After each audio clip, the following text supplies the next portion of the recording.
Halo semua, balik lagi sama saya Ote dalam cerita Dipaksa Menikah.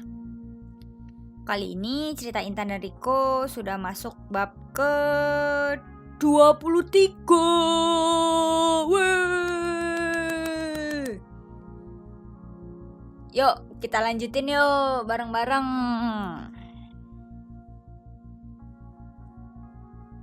Sementara itu Intan sedang belajar di kamarnya. Ujian semakin dekat. Ia harus giat belajar agar mendapat nilai yang memuaskan. Intan tidak ingin mengecewakan kedua orang tuanya. Setelah lulus, ia ingin kuliah dan setelah itu bekerja. Ia tidak tahu sampai kapan akan menjadi istri Riko yang kaya. Meskipun mereka suami istri sekarang, itu hanyalah sebuah status di atas kertas.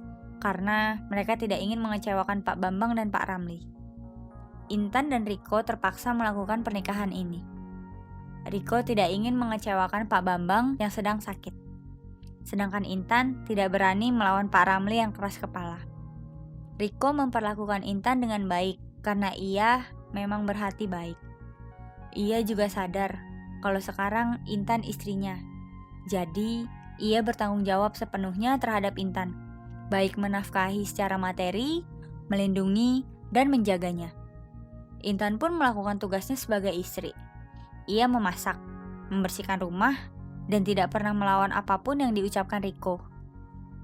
Sungguh, mereka sudah seperti suami istri beneran. Hanya satu yang belum melengkapi pernikahan mereka, yaitu ya readers pasti tahulah apa. Setelah Romi pulang, Riko ke kamar Intan dan duduk di tepi ranjangnya. Ia memperhatikan punggung Intan yang sedang serius belajar mengerjakan soal-soal latihan. "Kamu jangan terlalu dekat sama Romi ya," ucap Riko tiba-tiba memecah keheningan. "Loh, kenapa mas?" tanya Intan tetap fokus ke soal-soal yang ia kerjakan. "Dia itu suka sama kamu," ucap Riko to the point. "Lah, terus Mas Riko cemburu?" tanya Intan sambil membalikkan tubuhnya menghadap ke arah Riko. "Ih, bukan gitu. Kan bapak kamu ngelarang kamu pacaran. Lagian, kamu kan sekarang istri aku. Kamu tuh harus bisa menjaga dirimu dari laki-laki lain selain suamimu," jawab Riko tegas. "Ya, aku tahu. Tapi emang gak boleh aku temenan sama mereka? Aku juga harus jaga-jaga kan? Kalau nanti kita cerai," balas Intan. "Emang kamu bener-bener mau cerai? Bahkan surat nikah kita aja belum jadi," tanya Riko. "Tah lah mas, aku gak tahu. Kalau aku cerai sama mas Riko, nanti aku jadi janda muda. Siapa yang mau nikah sama janda? Terus belum lagi dimarahin sama bapak. Gak tahu deh aku harus ngapain. Masa depanku aja udah hancur. Sekarang nih aku cuman bisa belajar biar suatu saat nanti aku bisa dapet pekerjaan dengan mudah.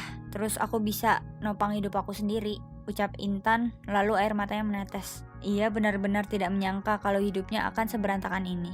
Selama ini ia memendam perasaan ini sendirian. Ia tidak pernah mengatakan ke siapapun. Ini pertama kalinya ia mengungkapkannya pada Riko. Riko pun baru kali ini melihat sisi rapuh Intan. Ia mendekati Intan lalu memeluknya. "Shh, udah jangan nangis. Kamu gak akan pernah jadi janda," ucap Riko lembut sambil membelai rambut Intan. "Maksudnya?" tanya Intan tidak mengerti sambil memandang wajah Riko. "Iya, kita gak bakalan cerai. Kamu akan selalu jadi istriku selamanya," jawab Riko sungguh-sungguh. Intan pun membalas pelukan Riko dengan erat. Air matanya kini mengalir semakin deras. Kini akhirnya ia merasa lega, tidak khawatir lagi dengan masa depannya yang akan berakhir menjadi janda muda. Riko sudah memikirkan ini beberapa hari yang lalu. Ia sudah mulai merasa nyaman dengan kehadiran Intan di sisinya. Intan lebih perhatian daripada Rosa. Cintanya terhadap Rosa juga mulai memudar karena Rosa terlalu sibuk dan mereka jarang berkomunikasi, apalagi bertemu. Seandainya mereka menikah, bagaimana rumah tangga mereka nanti?